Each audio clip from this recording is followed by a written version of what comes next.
Ladies and gentlemen, good day and welcome to the Q2 FY24 earnings conference call of Ifgl Refractories Limited. This conference call may contain forward-looking statements about the company, which are based on the beliefs, opinions, and expectations of the company as on the date of this call. These statements do not guarantee the future performance of the company, and it may involve risks and uncertainties that are difficult to predict.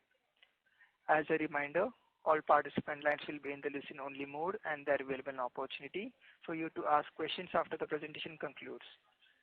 Should you need assistance during the conference call, please signal an operator by pressing star then 0 on your touchtone phone. Please note that this conference is being recorded. Now I hand over the conference to Mr. Mayank from AMSEC. Thank you, and over to you, sir. Thanks, Rohit. Good evening, everyone. On behalf of Asian Market Securities, we welcome you all to the Q2 FY24 earnings conference call of Ifgl Refractories Limited. We have with us today Mr. James McIntosh, Managing Director, Mr. Kamal Sarda, Director and CEO India, and Mr. Amit Agrawal, CFO, representing the company. I request management to take us through an overview of the quarterly results, and then we shall begin the question and answer sessions. Over to you, James, sir. Thank you. Okay, thank you. Good evening, ladies and gentlemen. Thank you for joining us on the Ifgl Refractories Limited Q2 23-24 earnings conference call. I hope you, your family and friends are safe and in good health. As I will explain in the following, we have had quite a challenging quarter due to the low demand in our main markets overseas. However, we are very pleased, and it's a testament to the teamwork and hard work of our employees to record a very healthy quarter for the company, with a 33% increase in our consolidated income, 125% increase in our PBT, 95% increase in our PAT, and 85% increase in our EBITDA versus Q2 FY22-23. The foundation of this great result was our domestic operations, where you will remember our structural and investment focus has been in the last couple of years and is now paying off in the results we see. For the first half of the year versus last year, we have had a similar story, with a 26% rise in our consolidated income, bolstered by the acquisition of Sheffield Refractories, as well as we said earlier, the robust growth in domestic India. 116% increase in consolidated PBT, 99% increase in consolidated PAT, and 79% increase in consolidated EBITDA. As you all know, at the moment, Ifgl markets substantially revolve around the steel industry. The World Steel Association forecasts that steel demand will grow in 2023 by around 1.8% versus 2022 figures. However, they have stressed, and we believe this to be accurate, that the steel industry demand is feeling the impact of high inflation and high interest rates in most markets of the world, causing investment in new projects and consumption of steel to be weak. Of course, we're all aware of the war continuing between Russia and Ukraine, which has caused unprecedented issues, particularly in the European steel industry. But in a geopolitical sense, the rest of the world by contributed to higher oil prices. The most recent conflict between Israel and Palestine, which we believe will add to the already fragile nature of the current economic situation. The World Steel Association has made the following observations regarding the main markets affecting Ifgl business worldwide. These are as follows. In the USA, steel output is expected to decline this year versus last year by around 1%, as the country works to balance its reducing inflation at high but reducing interest rates. Still managed to create growth in GDP above the expectations at 4.9%. In steel, though, we have seen downsides in the residential construction and manufacturing sectors, somewhat offset by the growth in commercial building market and infrastructure. India is number 2 in the world in steel output and continues to show tremendous growth in comparison to the other major nations. We expect this to continue in construction and manufacturing, supported by spending on infrastructure, and continued gradual revival of the automotive production. Infrastructure in 4 key areas, national highways, railways, water infrastructure and government housing, will remain a main driver of the construction growth. New projects in the residential real estate segment are also expected to gather pace. While the EU economy turned out to be more resilient than expected to the energy crisis brought about by Russian-Ukraine war, high interest rates and energy costs are putting a heavy toll on manufacturing activities. The recovery of the auto sector continues, but auto production is not expected to reach the pre-pandemic levels in 2024. Residential construction is also affected by high interest rates, material costs and labour shortages. While the momentum in infrastructure investment remains stable, Germany is in a particularly difficult position with both a manufacturing recession and a housing crisis. With monetary policy expected to remain tight, a rebound in demand is not foreseen for 2024. But as destocking cycles end, a technical rebound will enable positive growth in steel demand in 2024. As I mentioned previously, our decision 2 years back to focus on the domestic market has proven to be a major driver in our success as a company, and it is therefore important that we continue to improve and invest in our capability, both technologically as well as capacity. In the 3 main domestic manufacturing locations in Odisha, Gujarat and Andhra Pradesh, we continue our expansion plans, which aim to strengthen our position in currently supplied market sectors by increasing market sharing, adding new customers, expand our product line capabilities into commercializing new products for multiple industries, improve the technological capability of our products and improve the cost effectiveness of our operations. Although I do not wish to discuss India in detail, as Kamal will cover this later, in November we will inaugurate our new and now completed state-of-the-art research and technology centre within our core manufacturing location in Odisha. This will enable the company to improve its own material intellectual property database, expand its products and improve our technological approach to sustainable material and technology development. As we've covered before also, IFGL is on a focus with ESG, and we want to strengthen our efforts in these directions.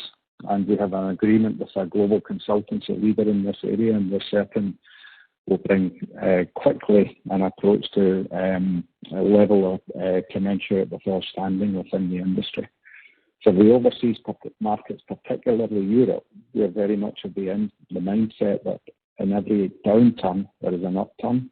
And our focus is to ensure that during this period of low demand, we concentrate on improving our manufacturing, personnel capability at our locations in Germany, UK, and also in the USA to be ready to benefit from this.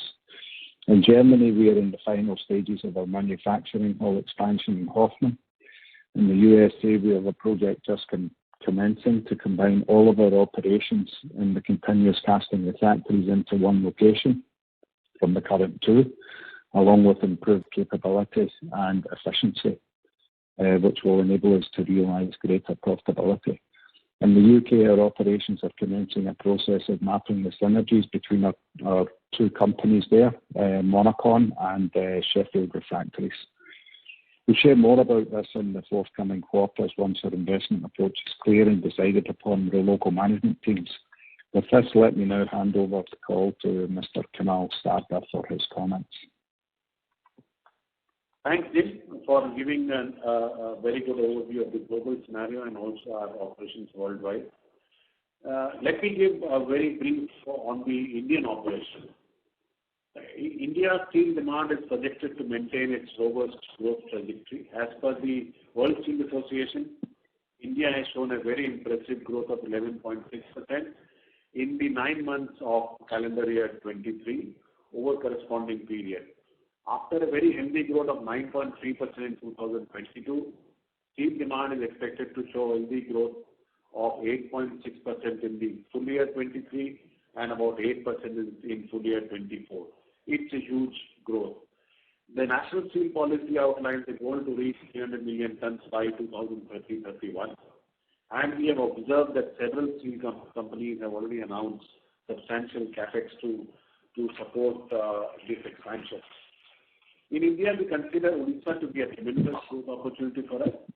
Over the next 7 to 8 years, we expect Odisha to contribute an additional 80 to 100 million tons of the country's steel production growth, making it a major driver of growth in India. Approximately 75% of the Indian steel growth is predicted to come from Odisha only. And this is why we are making a substantial investment in this region. We are also diversifying to the non-ferrous industries such as cement, petrochemical, copper, and other industries with high temperature applications and the refractory needs.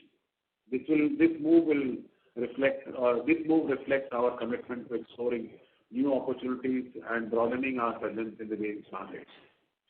Moving to our plants in Odisha, in Kandla, we are in the final stages of completing the planned expenditure. Most of the expansion is already finished, and we have also acquired some additional land to address the space constraints that were previously limiting our operations. In Vizag, we have made substantial progress, and with approximately 60% of the planned expenditure being already done. And as planned, we expect these to be ready by March 24. In Kalinga, we have made substantial investments aimed at enhancing our product quality, expanding our capabilities to accommodate new product lines, and improving our debottlenecking processes. Our research center, as Jim mentioned, is already ready and planned to be operational by end of November. This research center will play a pivotal role in our operations. It will serve as a hub for conducting fundamental research on our products. Moreover, it will be instrumental in supporting all our group companies in enhancing existing products, introducing new products to the market, and exploring new raw materials and alternative raw materials. These efforts are aimed at cost reduction and quality improvement across the board. With these investments and initiatives in place, we are optimistic about the numerous opportunities that lie ahead in our Indian market. These steps will position us for growth, innovation, and success in the Indian market. I will now request Amit Agarwal, our CFO, to take you through the next. Amit. Thank you, sir, for the quick overview. Let me just give you a brief on the financials. First of all, we are delighted to announce that in Q2 FY24, we have achieved the highest ever quarterly revenue, EBITDA, and PAT on both consolidated as well as standalone basis. Starting with the standalone financial highlights, total income increased by 21% year-on-year to 263.5 crore in Q2 FY24. EBITDA increased by 92% year-on-year to 57.3 crore in Q2 FY24. EBITDA margin stood at 21.8% in Q2 FY24 with an increase of 820 basis points year-on-year. PAT was up by 115% year-on-year to rupees 30.1 crore in Q2 FY24. Let me now move forward to consolidated financial highlights. Our consolidated financial highlights also include our international subsidiaries.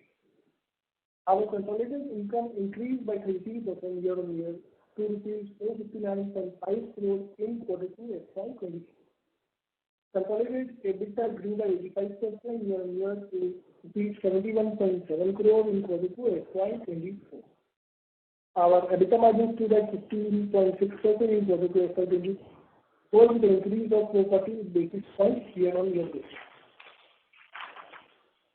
So as our PAT up by 95% year-on-year to 38 crore in Q2 FY24. With respect to liquidity position, we remain net debt free with strong balance sheet. Cash and cash equivalents stood at 195.6 crore on consolidated basis as on September 23. Our ROC stood at 17.6% in H1 and ROE stood at 12.9%. With this, I shall now leave the floor open for question and answer. Thank you. Thank you very much. We will now begin the question and answer session. Anyone who wishes to ask question may press star and one on the touchtone telephone. If you wish to remove yourself from the question queue, you may press star and two. Participants are requested to use handsets while asking a question. Ladies and gentlemen, we'll wait for a moment while the question queue assembles.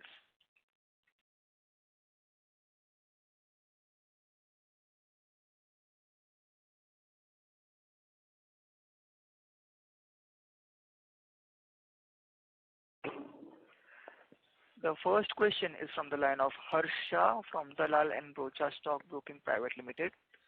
Please go ahead.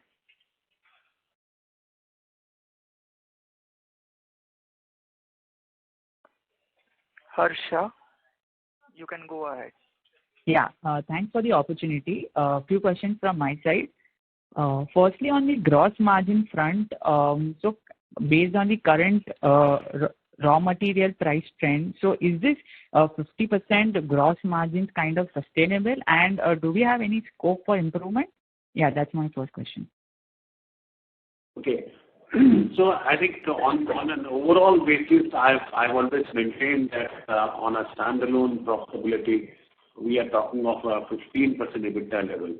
So I'll not go into the individual details, but I would say that we give a view that we will have definitely a 15% plus EBITDA margins. No, so my question. Yes, the raw material prices have softened. And because all these things are depending upon the product mix, and so all these things is subject to a lot of other things. One quarter could be higher and lower, but I think overall on an annual basis, we say that we are talking of 15% margins. Oh, okay. So 15% you are saying on the standalone basis? Yes, please. And console level?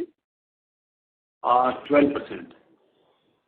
So why I ask this is because when I look at the other expenses, right, as a percentage of sales, it is almost at 10-quarter low. So considering the scale that we had this quarter, especially, so is this EBITDA margin that we reported of 14.8% kind of possible in Q3 or Q4?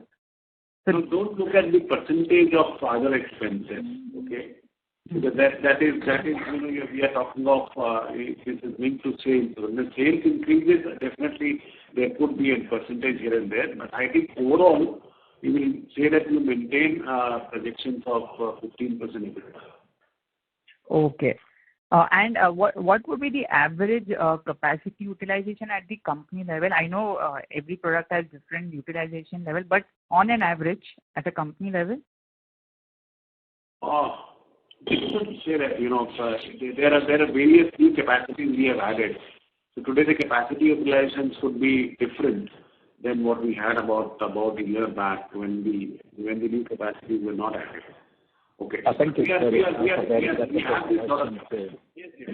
a very difficult question to answer, Kamal, because I mean look at 10 plants worldwide, look at how many product lines, so it's a very difficult question to answer with regard to capacity utilization in a general sense. Every product and line is different. But any ballpark figure within the Indian operations, that would be also fine. So we come to know whether any sort of operating leverage that can kick in going forward if the scale increases. That's why I asked. See, Harsha, we have made significant investment in India in the last 1.5 years, and there are a lot of investments which are there. As I mentioned in my speech that the Vizag expansion is going to get completed in FY24. There are a lot of new capacities are getting added. A lot of capacities have got added. So we have enough scope to grow. I was just going to say, Kamal, I mean, I think the question is related to whether we have the capability to sustain the growth that we target in the company and the plants we have just now, and the answer is yes. I mean, we have sufficient capacity to sustain growth in both the standalone and also the consolidated side. Great. That was helpful. Yeah, that's it from my side. Thank you. Thank you. Before we take the next question, we would like to remind participants that you may press star and 1 to ask questions. The next question is from the line of Jia Shah from Wealth Securities. Please go ahead.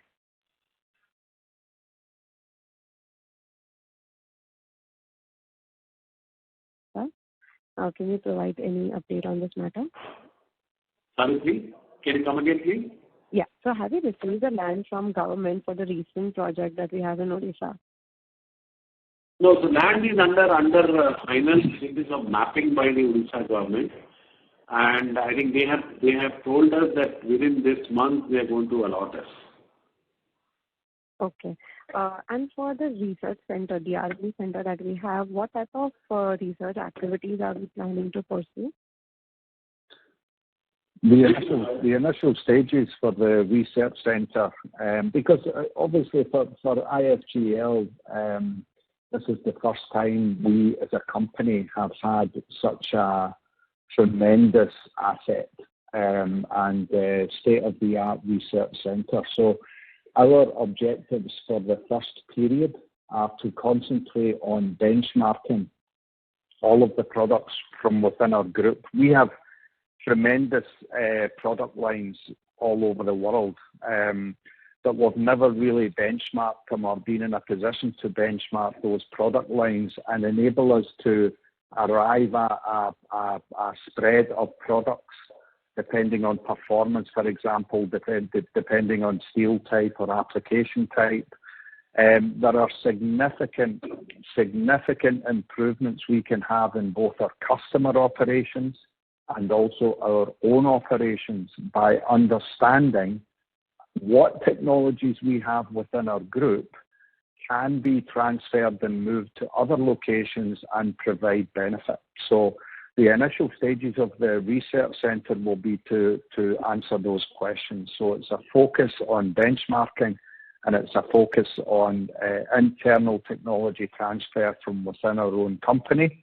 In this regard, we are in control of every aspect of the project, and therefore it will bear fruit very quickly for us. And this is the reason why this is the initial emphasis for the research centre. That should take between 1.5 and 2 years. It's a big project. But after that, then we'll be going on to product improvements and research of new materials and things like that.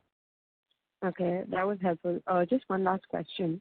So what factors have contributed to the recent increase in margins that we have, and are these margin levels sustainable in the future? So I think I mentioned in the last question asked by the gentleman Asher that we are talking of, we are giving a guidance that a 15% EBITDA margins are a sustainable margins in the future. Okay, these are all because of the low cost and all other stuff. We'll maintain that 15% margins. The target for that 15% margins are the sustainable margins. Okay, all right. Thank you. That was helpful. Thank you. The next question is from the line of Saket Kapoor from Saket and Company. Kapoor and Company. Please go ahead. Yeah, namaskar, sir, and thank you for this opportunity. Sir, if you could provide us with the capex for this year and the coming year. I think so. Our closing balance of capital work in progress is 57, closer to 58 crore. So, if you could give us some color, what portion has been capitalized also for the first half? If you could share the numbers. As I mentioned that most of the capex have been done in Kandla. We have done almost 90% of the capex. I think we had announced about 50 crore capacity capex there. In Vizag, we have completed almost like 60% of the capex plan, and the balance would be spent by March 24. In Kalunga, we have spent most of it, barring one equipment which we have deferred for the time being. And the rest of it is all spent. The research center is ready to be opened within this month. So all the expenditure are done. And as far as your question is concerned, I think whatever we have planned will be spent by March 24. Okay, so for this year, sir, for the September half, the closing balance is closer to 58 crore. So what should be the March number be likely spent, and how much will get capitalized? the entire expenditure which will be done within this H2 will be capitalized in India. And overseas, I think, Jim, if you can put some, but I think the numbers I would say about 80 or 90 crores will get capitalized in all of this year. In India. I would, certainly from the point of view of the overseas side, would be pretty similar. We generally have our capex based on a year-to-year basis. So by March 24, we would expect all of the expenditure to be done. Sir, it is evident that, as you guided, that for standalone numbers, it is 15% EBITDA margin and 12% is on a consolidated basis.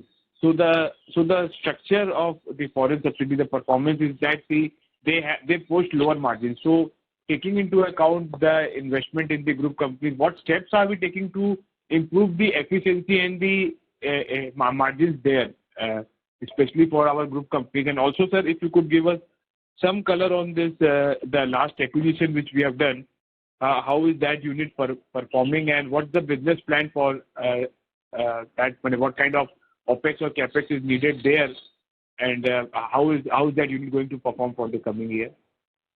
As I said about Monocon. Yeah.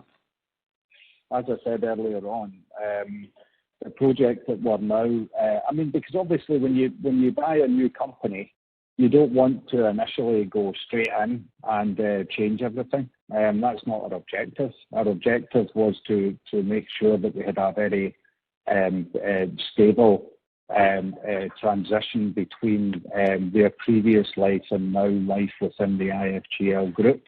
And so far we have been very, very happy with the performance of Sheffield Refractories.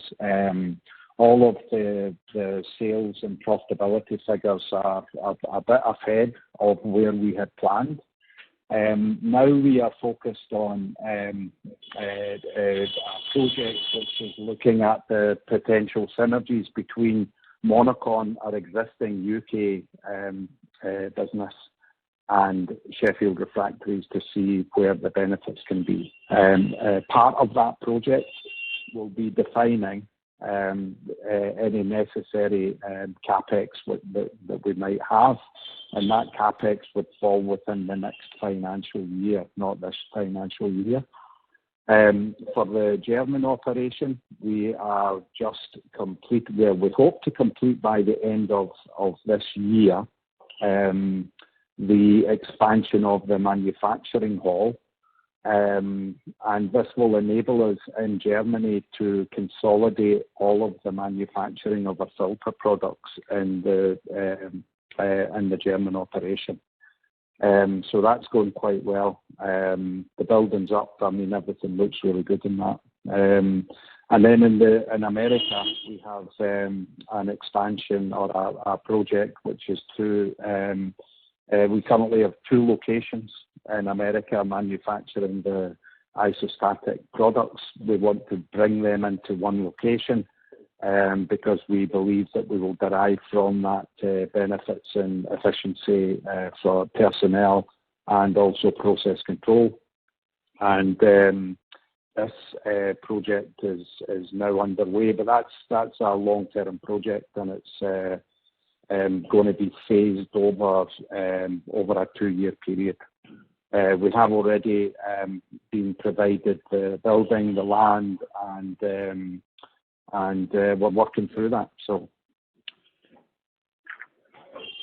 do we have synergies with Monocon and Sheffield Refractories? Of course. Yeah. Of course we do. Of course we do. Is it because the co-location? Can you explain the reason of the synergies between these two? Well, the project that I talk about is the project to define the synergies. For me, it's not a defined list of things which we have right now. The project that we are just undertaking is to define those synergies. So I don't have the answer to that question right now. I could answer it, but I don't want to.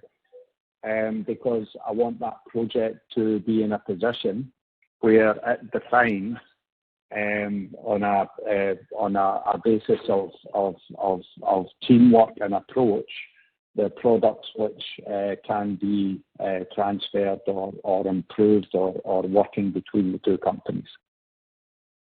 Sir, a small point again on this Europe and the America segment also. I think so. Kamal sir, you did mention earlier that there were some issues in previous 2 quarters back with the American margins, but now they have normalized. So and also for the Europe segment, the margins the profitability for the segment has moved up significantly. If you take the Q1Q numbers, Europe, the revenues have been lower, but the profitability has moved up from 2 crore to 4.63 crore. So if you could explain the reason for this jump in the profitability. And also we have heard that Europe as a geography is facing lot of issues and economic activities are not up to the mark, are not what a normal condition would be, whether we take the chemical industry into aspect. So do we see anything? This is what I said in my previous conversation at the start of the conference call. Of course, everyone knows that the European market is in a very difficult situation. The steel industry worldwide outside India is not in a massive growth scenario like India. And in actual fact, you could say that it's stagnant to declining. But in each of those locations, you've got certain markets, and the European market's one of them, and America's the other, where demand has been under pressure. These things happen in our industry. They have happened in the past, and they will continue to happen in the future. And this is why you try and build a company which has a breadth across its operations. We chose to focus on strengthening the Indian market. We chose to focus on that. The next choice for our company, as Kamal touched on, is to look at new market areas for the company, not geographical, but new product areas which we can get into, perhaps in other areas which are non-steel related. These would be huge changes in our company because at the moment we are very focused on steel. We want to change that in the future. We want to become a company which is involved in refractories, not only in steel but in other areas, other major refractory areas. And this will take time, but it's a focus which we have and a plan we have. And part of the reason for purchasing the Sheffield Refractories operation was to move into the iron making segment, which was never an area that IFGL was in. So this enabled us to work on and develop plans for how we get the iron making side into our operation worldwide. And this is part of the aspect of the projects that I talked about earlier for Sheffield. But it's normal for any company to be involved in some markets which are difficult, some markets which are up. The beauty of IFGL and what we're doing now and what we're going to do in the future is the more we can balance ourselves throughout different product areas, different lines of manufacturing, different geographical segments, the stronger we become as a company. And the more able we are to sustain our growth as we have done in the last quarter, even through difficult situations in Europe and America.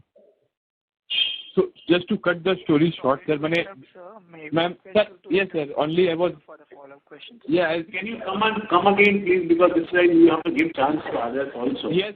I will join the queue, sir. Definitely. Yeah, thank you. Thank you. The next question is from the line of Sahil Sanghvi from Monarch Networth Capital. Please go ahead. First of all, congratulations to you and your whole team for a very good setup of financials, and thank you for the opportunity.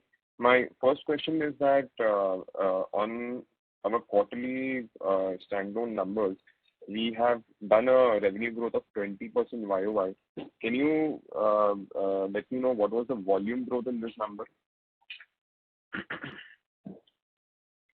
Sahil, I think it's a mix. Volume definitely has gone up. The domestic market has grown significantly. The domestic market opportunity is there. So I really don't have the clear breakup of the volume and the value. So I really cannot answer that, but definitely it is backed by a significant volume growth. My second question is to James sir. Sir, I think there was a time before COVID where we were consistently doing a 15% EBITDA margin in the EI ceramics business. I believe you were heading the business, so you were the right person to answer this question. I don't think we are still at those levels right now, sir. So what are the reasons which is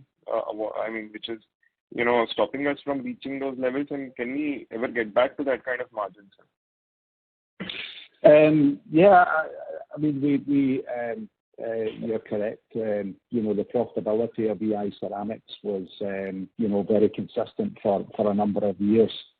We went through a period of time, I think one of the other callers referred to that, and a comment that Kamal had made, that they struggled for a period of time with profitability.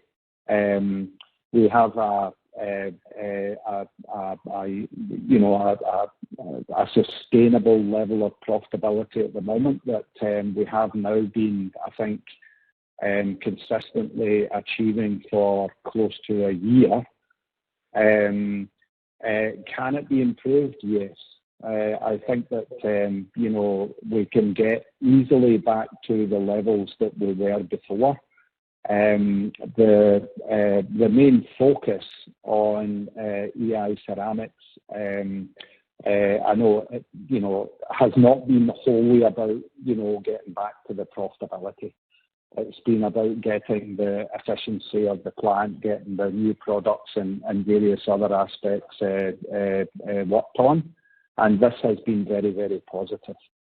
I think that if we had a much more buoyant market in America, at the moment it's quite depressed. There's been, I'm sure you'll know that there was some strikes at the automakers in America, which caused a slowdown in the steel industry. There were various other industrial actions and things which occurred which were not conducive to growing the output. If we had a more stable situation in America with output, then I believe that our profitability would be back to where it was before. And I think it can be back again to where it was before. And it won't be too long before we achieve that.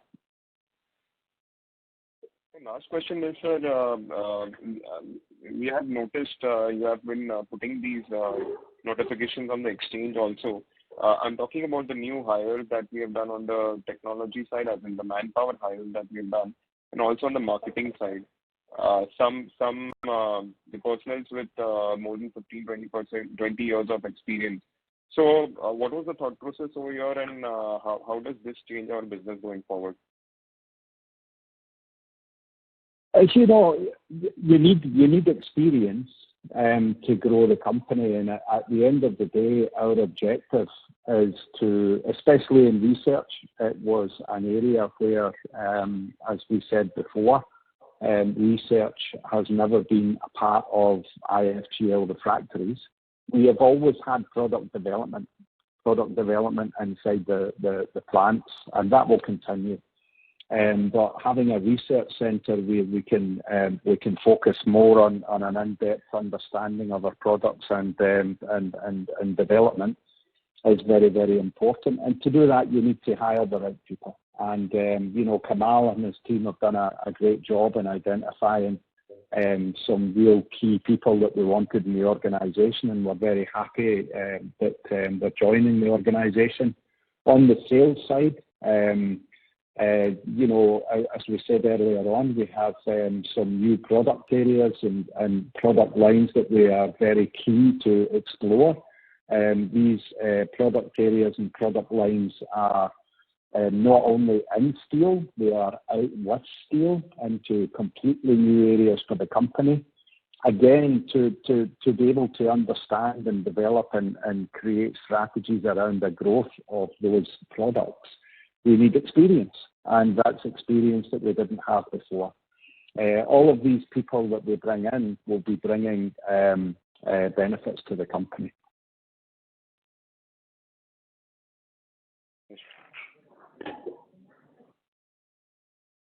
I don't know if you want to add anything, Kunal. No, I think, you're right, Jay. These people come with lots of experience and then new product. So we are building a very strong team around our growth projections for India. And these people will help us in achieving our growth. Thank you.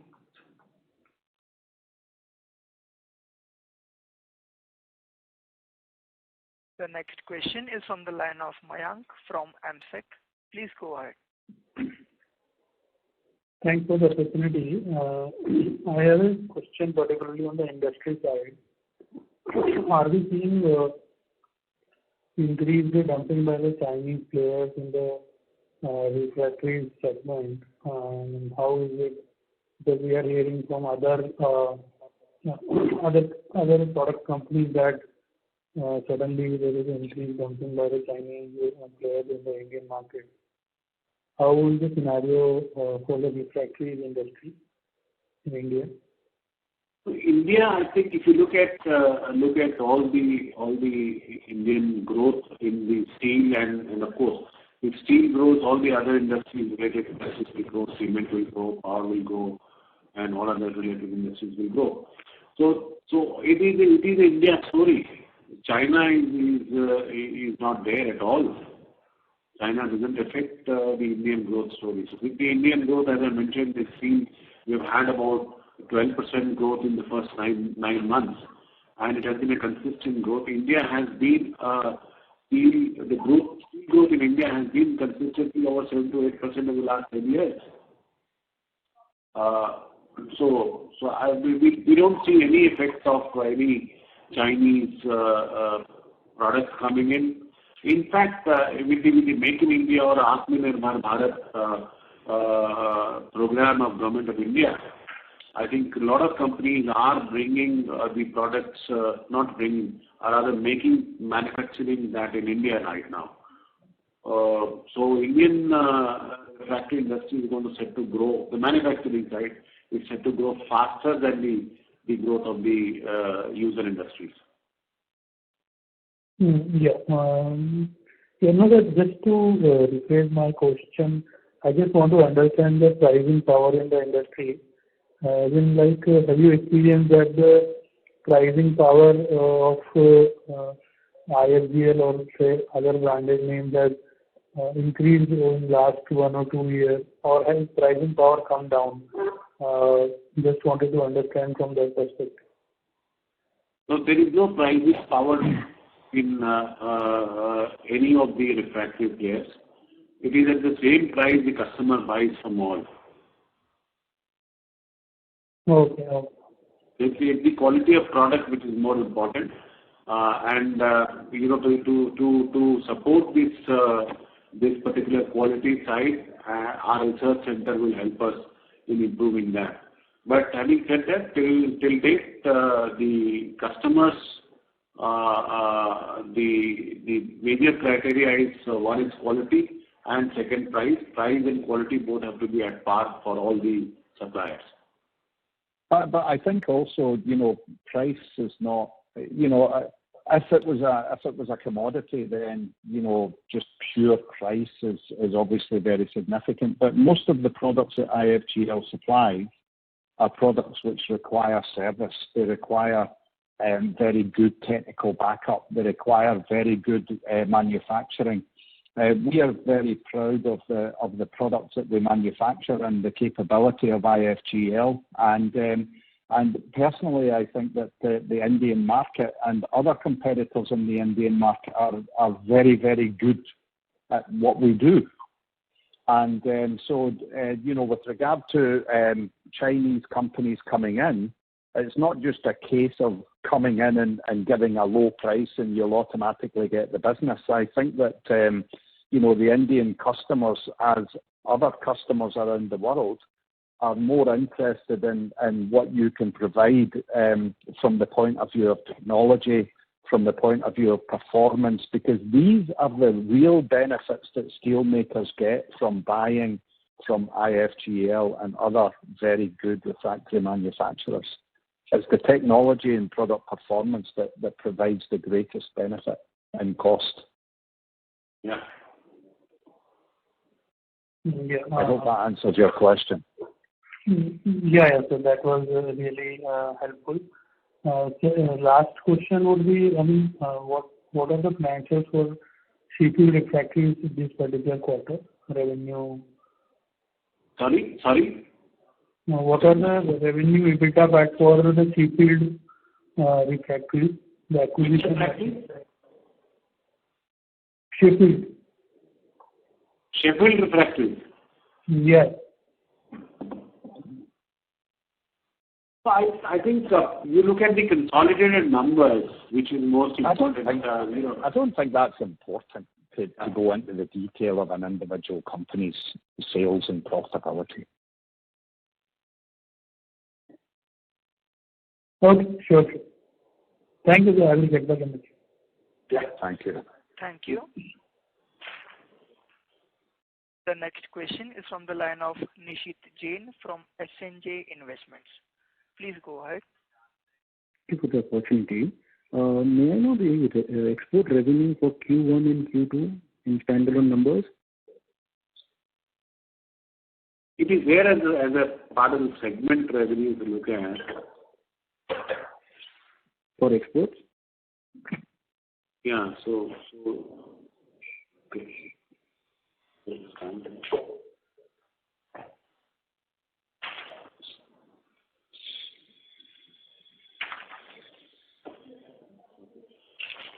Export revenues. Export revenues is not reported. Okay, so export revenues are not reported, but our domestic business has grown significantly. So domestic would be about 60% in this quarter, Okay. and domestic export will be about 40%. And second question, just a clarification. Which is where would that be in comparison to the past, Kamal? 2 years ago. Yeah, in the past it was more the other way, right? Yeah, in the past it was opposite. We used to have about 60%, near to 60% export, and about 40% domestic. So our efforts we've reversed everything. Yeah. Yeah, that's right. Okay, great. And the second thing is just for clarification. So as we see the EBITDA half yearly is close to 21%. So did I heard it right that you are saying for the whole year you are still maintaining 15% EBITDA? No, I said when I say something, it's like for a long-term perspective. Don't look at 1 quarter or a 2 quarter or a 1 year or 1 year or 2 years. There could be some difference. One year could be 1 or 2% higher, and the other year could be. I'm saying a sustainable growth for a longer-term period. We are talking about 15% plus, and we still maintain that. But any guidance for the H2? Sorry? Any guidance for the second half of the year? No. I would refrain from doing that. I would maintain that long-term. Kamal, I think what's important is that, obviously we have to have, certain targets in mind. We would have very good quarter in very difficult circumstances, everyone. When we look at the pressure that the European and American businesses have been under from the point of view of demand, I think that the performance of the domestic accounts and also the Sheffield Refractories have been positive to the growth of IFGL. But to say that because we've got a really good quarter with really good profitability, we could sustain that 100%, we can't do that. We can't give those kind of undertakings. When Kamal gives a figure which is 15%, that's a good figure. That's a good figure based on what we've been doing over the years. It's a positive figure, and it's more than we have done in the past years. So it's a figure that we're very comfortable with. It's a figure that is a strong profitability in a growing company. We are growing in sales, and we are maintaining those profitability levels. I think is a very good statement from our company. Would you agree, Kamal? Yes. The other point which I would like to mention here, with our growth in top line, if we maintain that EBITDA of 15% plus, in any case, the EPS goes very high. So that's the growth which is most important for us. And of course, for obviously, it will be interesting for you as well. Just in continuation, sir, the reason for me for asking is, for half yearly, if you see it is more than 20%, and if you take that for sustainable basis, you are saying 15% EBITDA is what the company is looking for. So does it, because if to get 15% on yearly basis from 20% half yearly, it is a down. So that is the reason this one needed clarification. And again, no. Yeah, I still maintain. What you can do is you can call me separately. No, the thing is, Kamal, you can't. I mean, at the end of the day, what we're saying is 15%. That doesn't mean it's going to be 15%. Yeah, 15% plus. You're just giving a guidance, for goodness sake. I mean, because we've done 20% in the half year, if you ask us where are you going to be for the next half of the year, 15%. Why? Because that's what we've said consistently throughout the year. Okay. We haven't changed that. Why would you expect us to change that now because of the half year results? Now, can we predict that it's going to be 15%? No. It might be 18%. It might be even more than 20%. But we're not in the business of crystal ball gazing. Okay. That will be helpful. Thank you. The guidance that we always have done. Okay. Okay. So, Thank you. So that's the guidance which we have given. So don't go by quarter on quarter or half year on half year. I think there have been years or quarters where we have had higher profits, and there have been some quarters in the past where we have had some lower margins also. There are a lot of factors involved in it. But as we grow, our overall profitability figures will improve and increase, and our EPS earning per share will increase based on that. But on a sustainable profitability level, we have maintained that we will have 15% plus EBITDA levels. So this year, it can be different, higher also. But that's what I'm saying. Yeah. We are not in the business of crystal ball gazing. We give 15% as the guidance. We don't know whether it's going to be higher or lower. Okay. It's going to be lower, so it could be higher. Okay. Thank you so much. Thank you. Thank you. Ladies and gentlemen, we will take the last question from the line of Harshit Tosniwal from Bottoms Up Research. Please go ahead.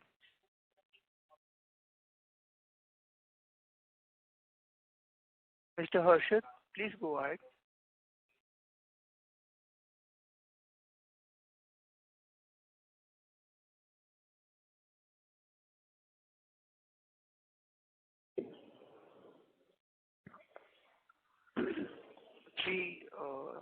Mr. Harshit isn't responding, so we move on to the next question.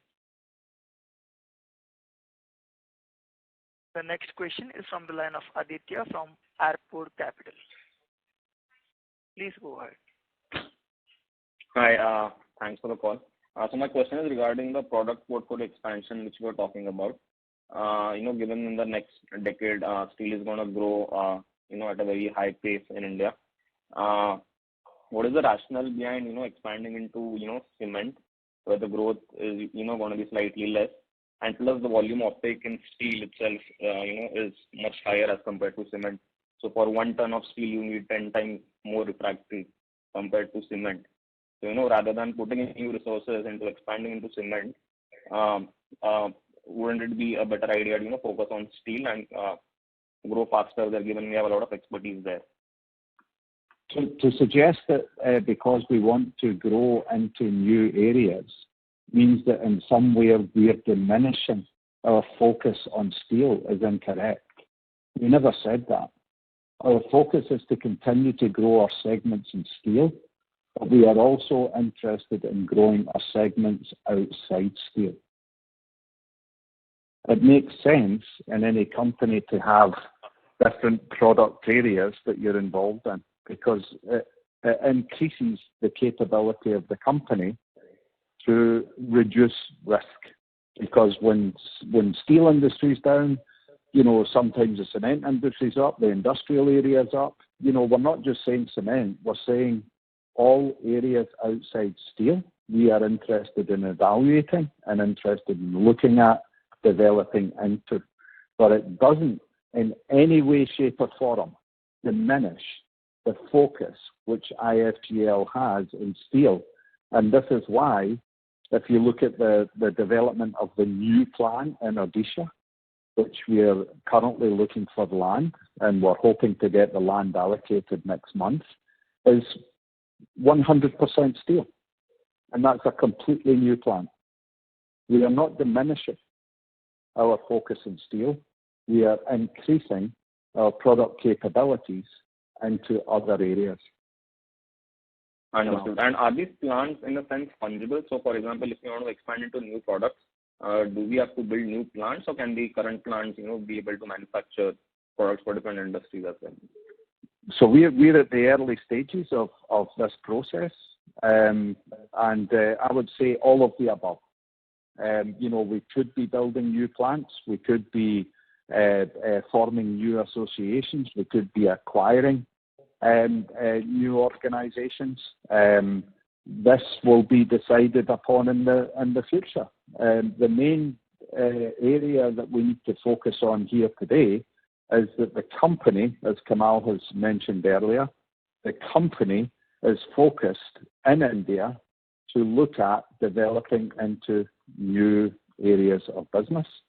And that's a process that's going to take time to develop. And in the forthcoming quarters, we'll be very excited to be able to describe those to you as they occur.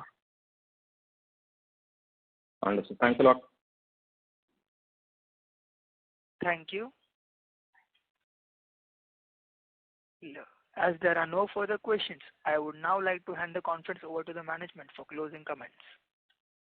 Thank you, everyone. We hope we have been able to answer most of your queries. We look forward to your participation in the subsequent calls. For any queries you have in this regard, you may contact LCA, our investor relation advisor. Thank you and stay safe. On behalf of Asian Market Securities Private Limited, that concludes this conference. Thank you for joining us, and you may now disconnect your lines.